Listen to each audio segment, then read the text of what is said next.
Ja, würde Jesus eine Erhöhung des Rentenalters für Männer und Frauen auf 67 Jahre befürworten? Wie schätzen Sie das ein?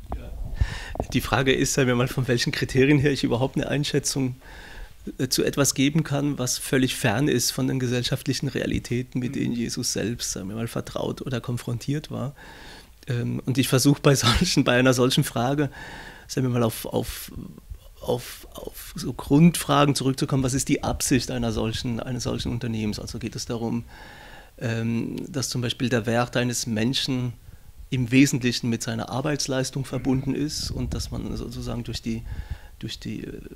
eine Maßnahme, in der man gezwungen ist, länger noch zu arbeiten, man seinen eigenen Wert bestätigen kann oder seinen Beitrag, dann hätte ich schon die starke Neigung zu sagen, die Jesusbewegung wie auch andere Bewegungen in der Antike waren da ausgesprochen kritisch, also was den Wert eines Menschen ausmacht. Der Wert eines Menschen liegt nicht einfach in seiner Leistung oder in seiner Arbeit.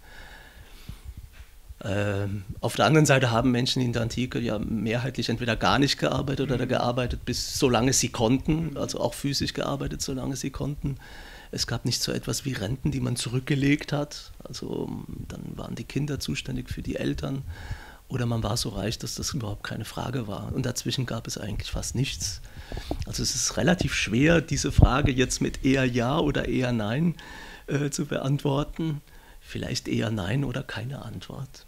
Jesus ist ja wahrscheinlich mit 33 gestorben. Für ihn hat sich das ja so mal gar nicht gestellt.